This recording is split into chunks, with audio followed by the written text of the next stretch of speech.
Boa noite, irmãos, a paz. Desde que eu fui preparando a palavra, Deus foi colocando algo no meu coração para a gente fazer juntos agora no começo da nossa pregação, que é orar juntos mais uma vez. O que veio no meu coração, em primeiro lugar, foi a soberania de Deus sobre as nossas vidas. E aí eu vou ler para vocês o versículo lá de Salmos 33, versículo 1. Ele criou tudo de acordo com a sua vontade e fez planos que não podem ser destruídos. Amém? A gente tem aqui a profunda verdade do Evangelho, a soberania do Senhor sobre as nossas vidas. E a gente não pode conhecer a Deus de verdade se as coisas do mundo nos influenciam mais do que essa palavra. Amém? Eu queria orar com você de verdade, para que o fruto dessa pregação não seja nenhuma lágrima, nenhum choro. Pode ter isso, mas que o verdadeiro fruto dessa noite, desse culto que a gente está fazendo juntos, seja a transformação das nossas vidas. Amém? Ora comigo então, vamos pôr de pé, todo mundo junto, e orar e pedir ao Senhor para que os nossos corações estejam abertos. Ora por você, ora pelo seu irmão que está do seu lado, para que o Senhor venha nos ouvir e venha abrir o nosso entendimento, venha nos dar verdadeiro discernimento daquilo que o Senhor e não eu quer falar com a gente essa noite. Em nome de Jesus. Senhor, eu quero nos colocar, Senhor, diante da Tua presença agora, Senhor. Pai, eu oro para que a Tua misericórdia, a Tua graça poderosa esteja sobre as nossas vidas. Senhor, vem com a Tua onipotência, Deus, com o Teu poder sobre as nossas vidas. E faz, Deus, com que nós sejamos transformados. Mas para isso, Deus, eu sei que a gente precisa se arrepender. Eu sei que a gente precisa ir para a cruz. Eu sei que a gente precisa ouvir, Senhor, como a gente está diante de Ti. Senhor, nos revela, Senhor, quem nós somos e como nós estamos diante da Tua presença. Em nome de Jesus eu oro, Senhor, para que o Senhor venha abrir os nossos corações. Eu oro para que nós, Deus, venhamos até essa disponibilidade de abrir os nossos corações diante de Ti, de abrir os nossos ouvidos diante da Tua presença, do Teu amor, da Tua correção, Senhor, da Tua graça. Eu oro, Deus, para que nós juntos, como igreja, venhamos escolher ser transformados, Deus, e viver a verdade do Teu Evangelho, Senhor.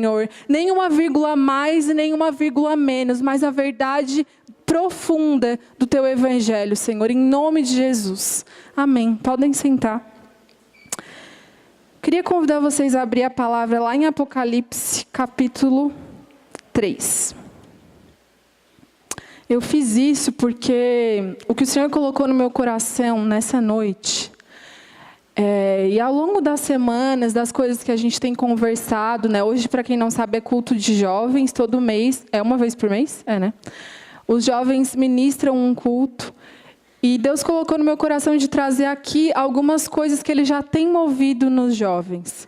O Dudu, a hora que ele estava aqui ministrando, ele falou sobre esse negócio de resetar, que Deus quer realinhar algumas coisas no nosso ministério de jovens, e que a gente acredita que Deus também quer trazer isso não só para a Igreja Luterana Renovada, mas para nós como igreja atual. Amém? Eu acredito que esse é um momento de a gente não se julgar, não pensar. Sabe quando a gente ouve a palavra e a gente pensa no nosso irmão que tem que ouvir? Esse é o momento de a gente olhar para dentro da gente, naquilo que Deus quer fazer nas nossas vidas. Porque se Deus nos transformar individualmente, cada um escolher isso, a igreja vai ser transformada. Amém? Apocalipse 3, a partir do versículo 14. Carta à igreja de Laodiceia. Ao anjo da igreja em Laodiceia escreva: essas são as palavras do Amém, a testemunha fiel e verdadeira, o soberano da criação de Deus. Conheço as suas obras. Sei que você não é frio nem quente. Melhor seria que você fosse frio ou quente. Assim, porque você é morno, não é frio nem quente, estou a ponto de vomitá-lo da minha boca. Você diz: estou rico, adquiri riquezas e não preciso de nada. Não reconhece, porém, que é miserável, digno de compaixão, pobre, cego e que está nu. Dou-lhe este conselho: compre de mim ouro refinado no fogo, e você se tornará rico. Compre roupas brancas e vista-se para cobrir a sua vergonhosa nudez. E compre colírio para ungir os seus olhos e poder enxergar. Repreendo e disciplino aquele que eu amo. Por isso, seja diligente e arrependa-se. Eis que estou à porta e bato. Se alguém ouvir a minha voz e abrir a porta, entrarei e cearei com ele e ele comigo. Ao vencedor darei o direito de sentar-se comigo em meu trono, assim como eu também venci e sentei-me com meu Pai em seu trono. Aquele que tem ouvidos, ouça o que o Espírito diz às igrejas. Quando João, nos apóstolos de Jesus, estava na ilha de Patmos, ele recebeu uma mensagem às 7 igrejas daquela época. E uma delas é Laodiceia, que é a igreja que Deus me direcionou, a carta que Deus me direcionou a trazer nessa noite. Laodiceia era uma cidade da Ásia Menor. E eles tinham uma igreja que refletia muito a realidade da cidade. Porque eles eram uma cidade rica, que tinha muito ouro, que tinha uma indústria têxtil muito forte, que tinha uma marca de colírios muito famosa na época. E isso tudo eu li em estudos, que falam, comentando sobre a carta. Só que a cidade não tinha uma água potável, uma água boa para tomar. Então, eles dependiam de outras cidades, de aquedutos, mandarem essa água para a cidade de Laodiceia. E aí, a água vinha de Colossos e de Hierápolis. A água de Hierápolis, ela vinha muito quente. E a água de Colossos, ela vinha muito fria. E quando ela chegava em Laodiceia, ela chegava morna, refletindo a realidade da igreja de Laodiceia quando o anjo mandou a mensagem para João. E no estudo que eu lia, falava exatamente assim, e eu quis trazer isso para a gente, assim, como igreja. Porque a água de Hierápolis, ela era quente, então ela tinha muito poder medicinal. Ela era usada para muitas coisas na medicina, para ajudar as pessoas a se curarem de várias coisas. E a água de Colossos, ela era fria, então ela era boa para beber. Ou seja, eram águas que tinham utilidade. Mas quando a água chegava em Laodiceia, ela já não tinha mais nenhuma funcionalidade. Porque ela era uma água morna. A única coisa que acontecia quando alguém tomava aquela água é que dava vontade de vomitar. E por isso que Deus, ele faz essa relação de que... Porque assim, quando você come alguma coisa morna, você tem vontade de vomitar? Não.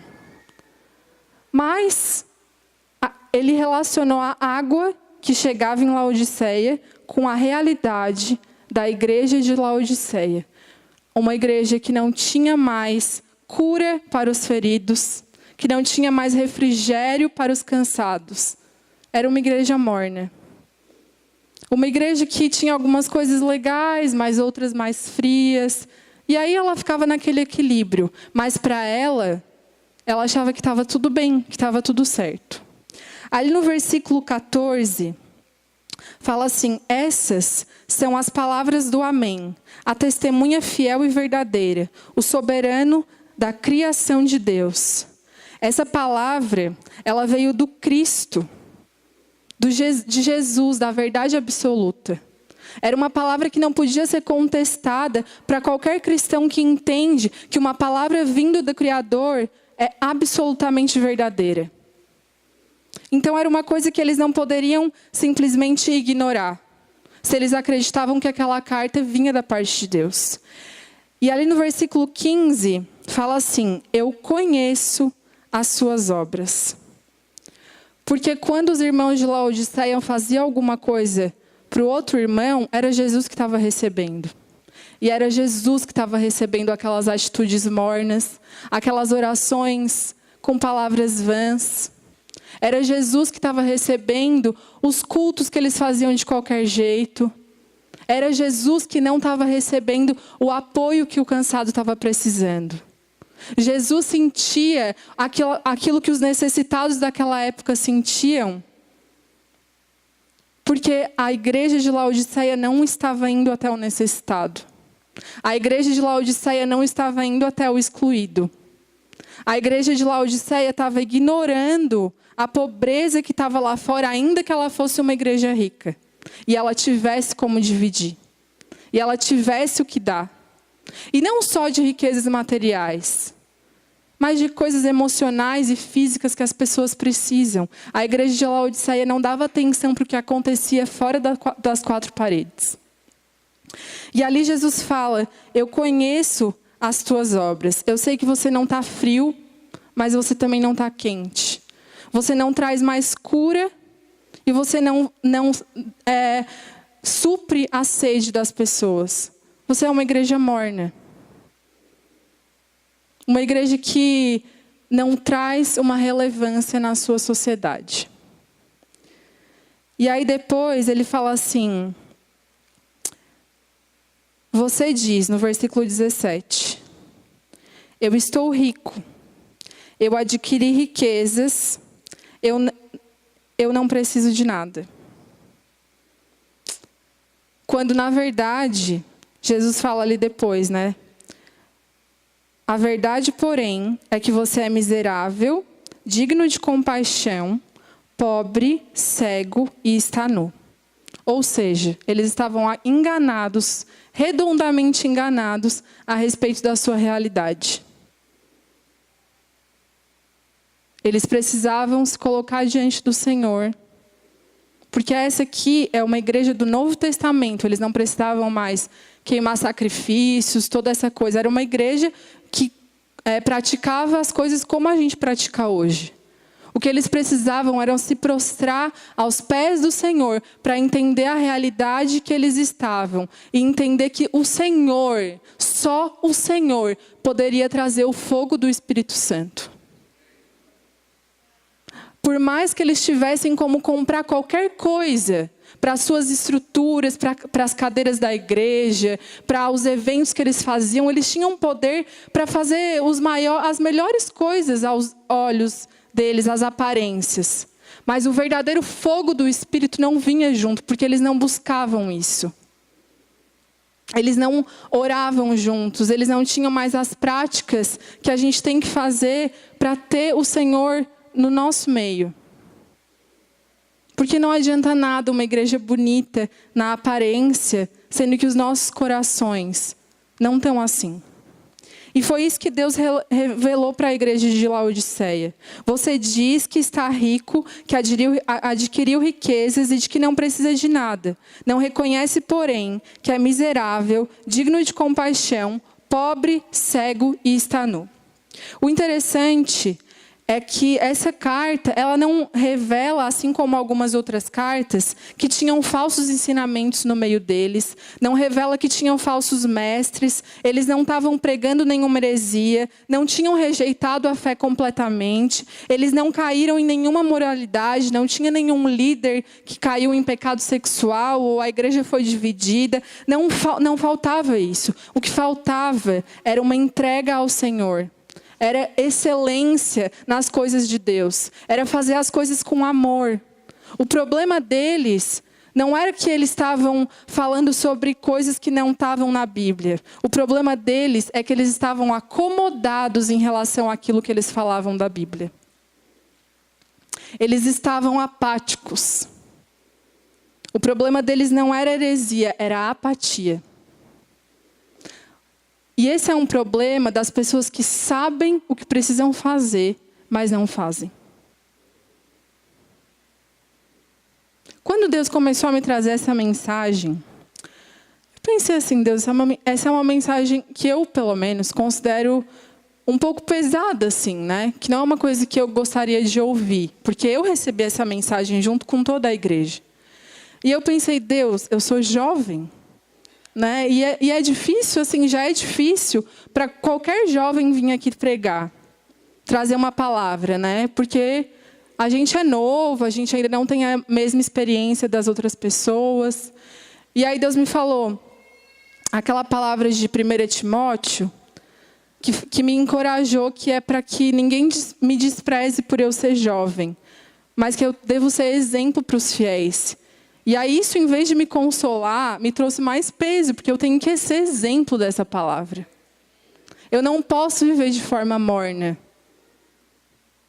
Porque essa palavra fala que é melhor que eu esteja lá fora, fazendo de conta que eu não conheço mais isso daqui, do que aqui dentro, falando que eu vivo isso daqui, mas na verdade eu não pratico o que está nessa palavra.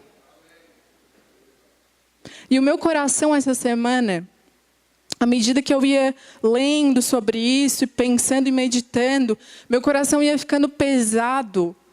Cada vez que eu ia orar, porque eu sentia que Deus queria falar com a gente, mas que o nosso coração não queria ouvir. E faz todo sentido. Uma igreja que não quer reconhecer a sua realidade. Quando a gente estava lá atrás orando, hoje, antes do culto, o pastor Clair foi orar no final e ele falou assim: Deus, não deixa, alguma coisa assim, que a gente seja enfeite. Uma igreja de enfeite.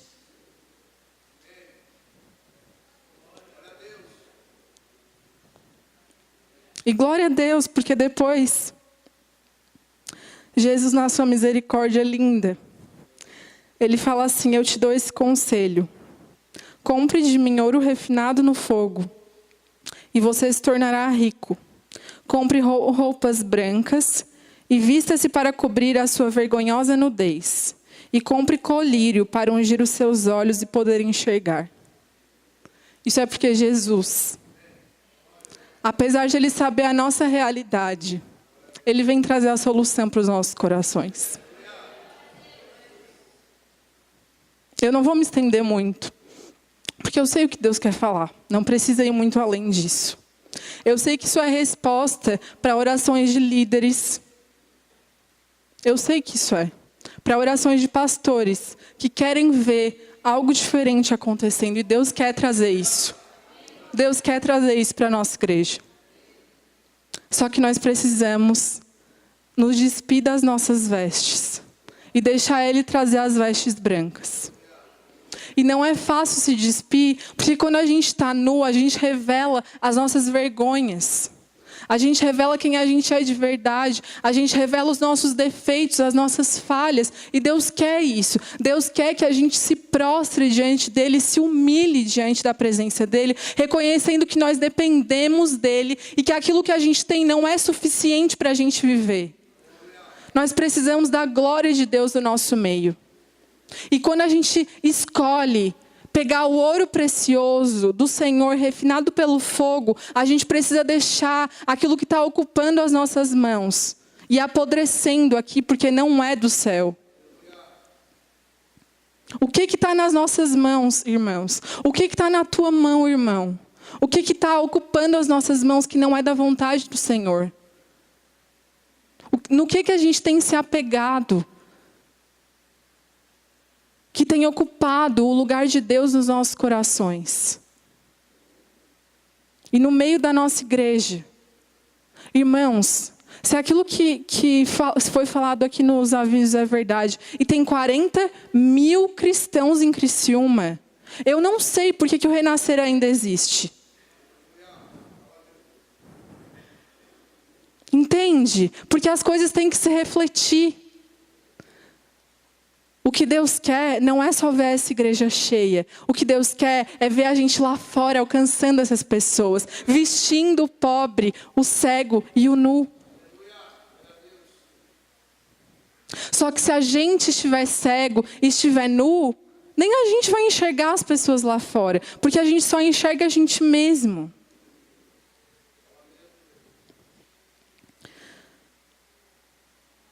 O nosso problema é viver uma religiosidade respeitável. Que é algo que é fácil de a gente se relacionar um com o outro, porque as coisas estão acontecendo de certa forma, então a gente consegue fazer de conta que as coisas ainda estão fluindo, mas na verdade a vontade do Senhor não está sendo alcançada. Irmãos, sério, eu falo com muito temor no meu coração, mas muito temor mesmo.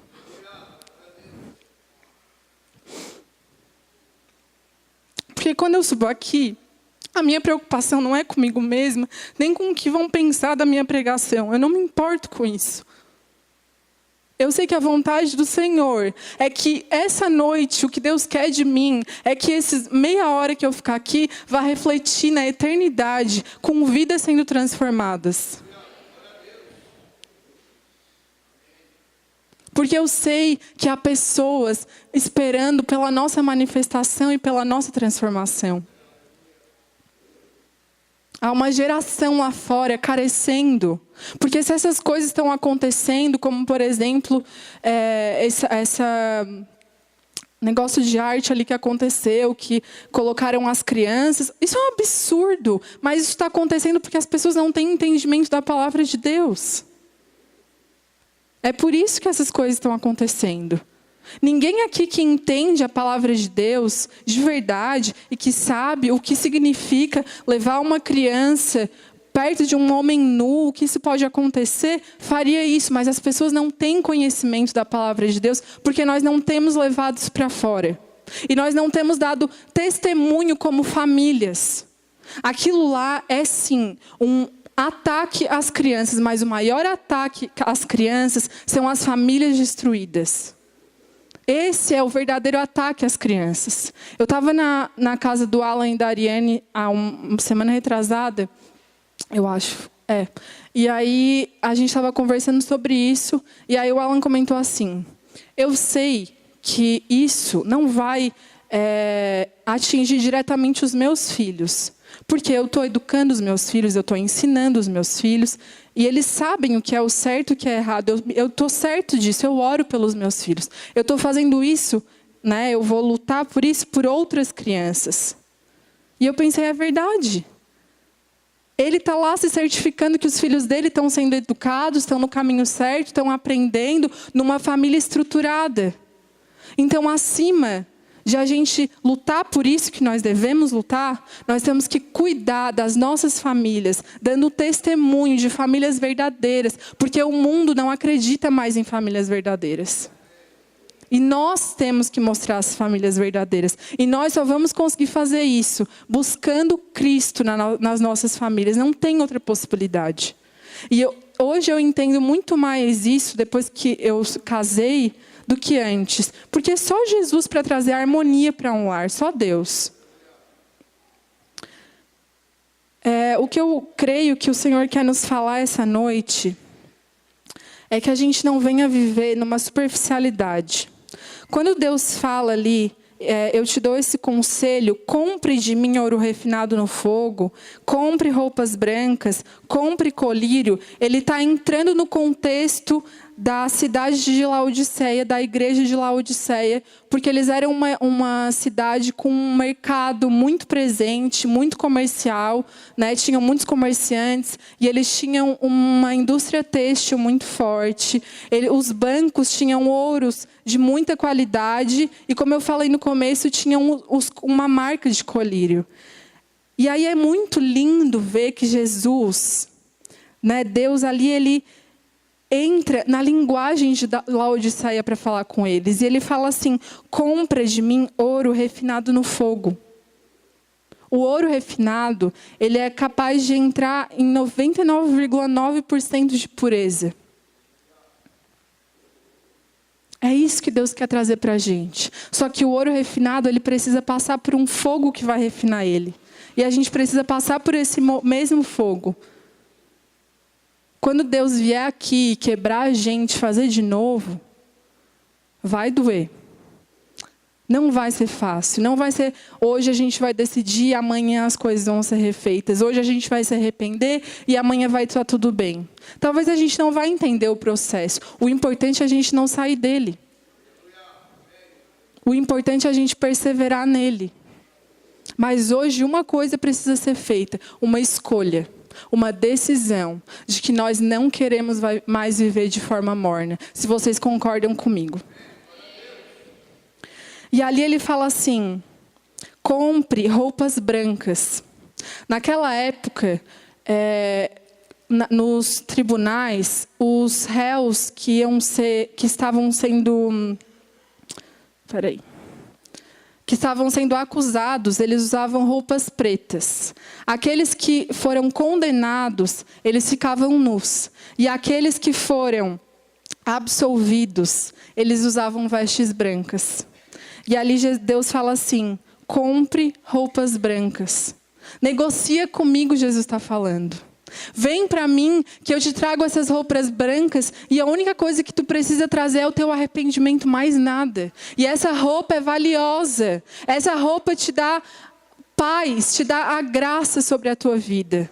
É essa roupa que vai te fazer dar frutos lá fora. Porque eu sei que você não tem poder suficiente, que você não sabe como fazer, que você não sabe como alcançar os excluídos.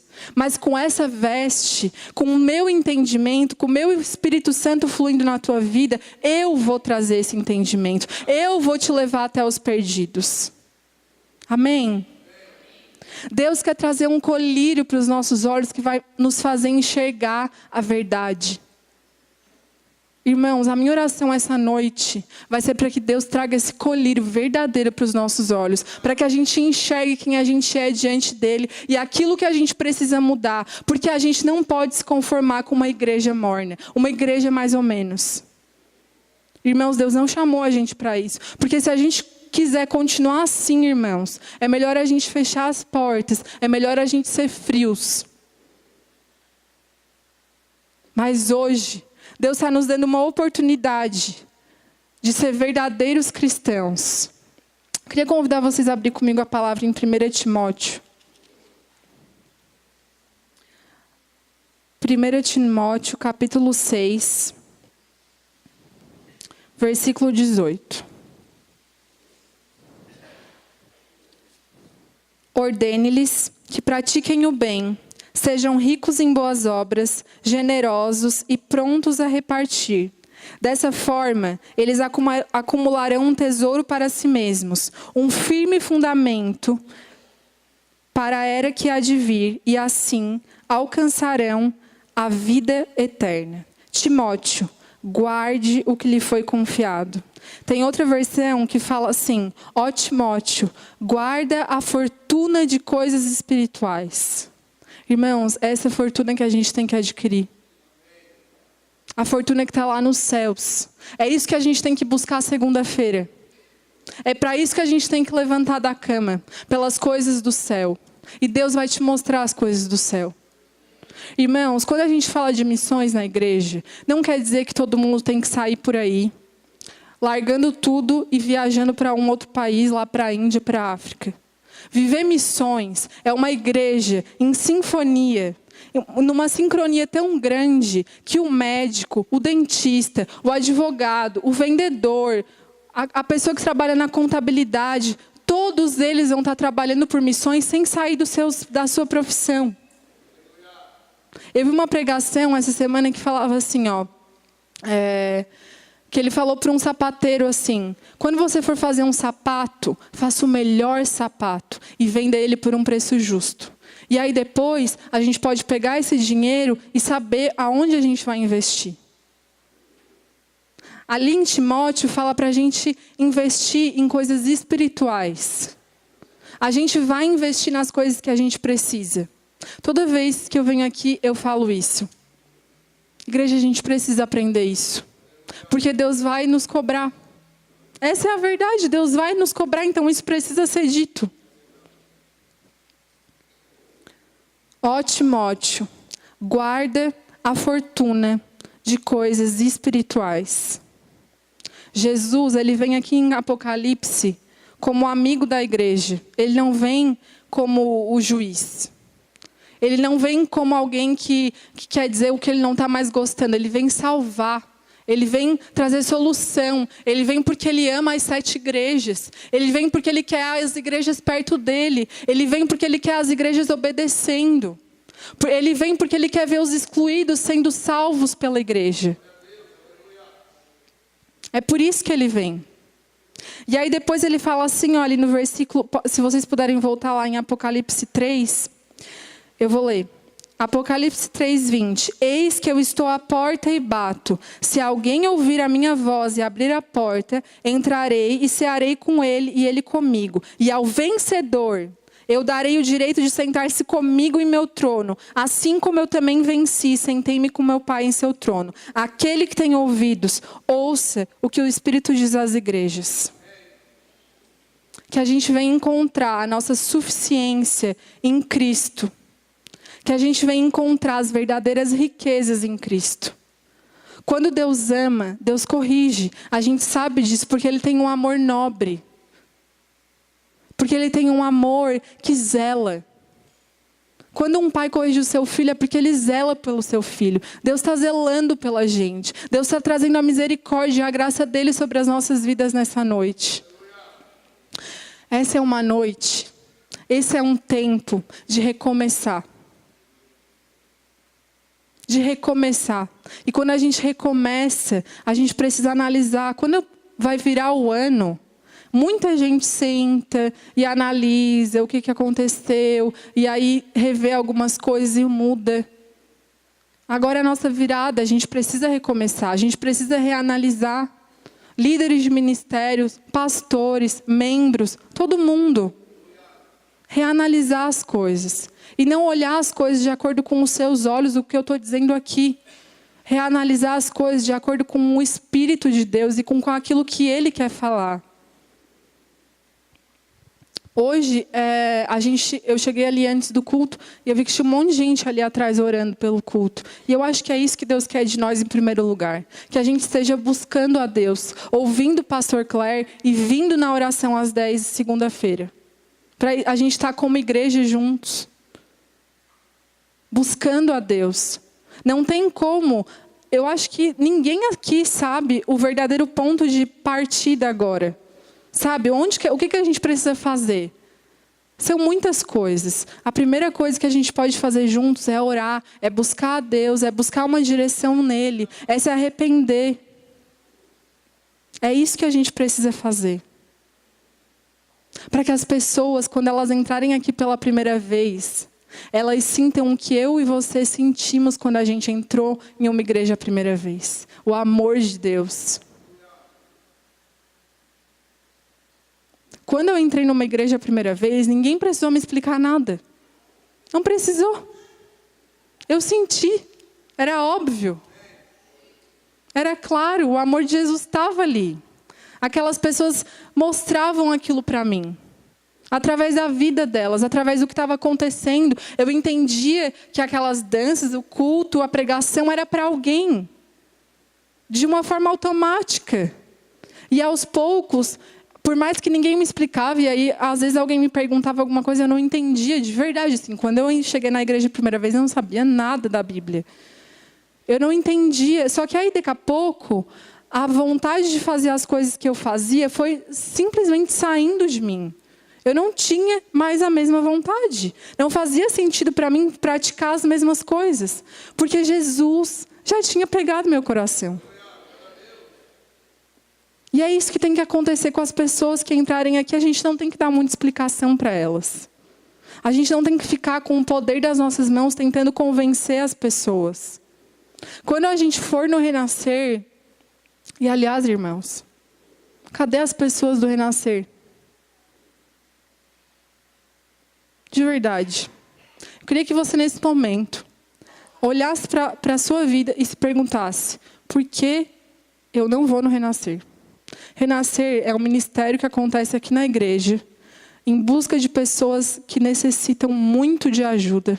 Tem muitas meninas sendo abusadas sexualmente lá, muitas. Muitas coisas ruins têm acontecido porque é um bairro pobre e a gente sabe o que acontece no meio da pobreza, tem muita violência. E esse ministério está precisando muito de pessoas. E, gente, eu acho que isso é a prova de que essa carta é para a nossa igreja. Porque fruto a gente vê nessas coisas. Não precisa estar a igreja inteira lá, não precisa mesmo. Mas por que tem falta de pessoas lá? Isso não faz o menor sentido. Irmãos, é isso que Deus quer da gente. Não é só as partes confortáveis. É o sábado à tarde, quando a gente quer descansar. E aí o ministério está acontecendo lá.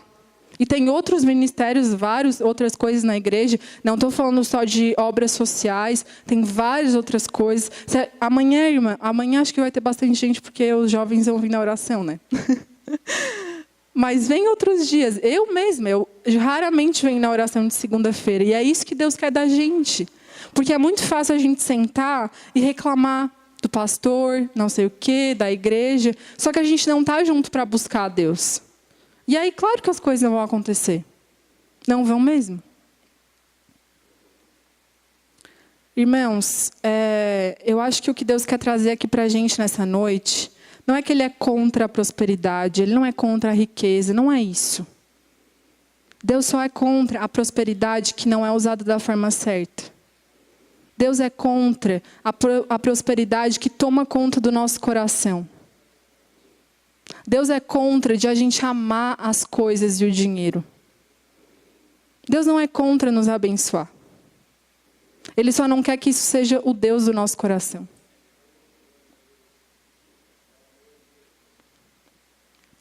Que essa noite a gente venha escolher ter as prioridades certas. Amar aquilo que Deus ama. E Deus não ama coisas, Deus ama pessoas. Amém? John Piper fala que a fé, ela não é garantia de prosperidade, mas de estar satisfeito em Deus. E eu acho que a partir de a gente estar satisfeito em Deus, nós vamos nos sentir à vontade de praticar as coisas do reino e do evangelho e da palavra e do livro de Atos. Porque daí a gente não vai mais se preocupar com as outras coisas. Não faz mais sentido buscar algumas coisas na nossa vida. Amém? Irmão, amanhã levanta, vai para o trabalho, faz as coisas com excelência, com a mesma excelência que tu estava fazendo semana passada, mas com a motivação diferente agora. Com a motivação do reino de Deus. O pastor Claire, me corrija se eu estiver errada, mas tu foi evangelizado no trabalho, não foi, pastor? E é esse tipo de coisa que a gente precisa praticar. Eu queria orar com vocês daqui a pouco, mas antes eu vou ler de novo o versículo que o adorador leu no começo do culto, que está em Oséias, capítulo 6.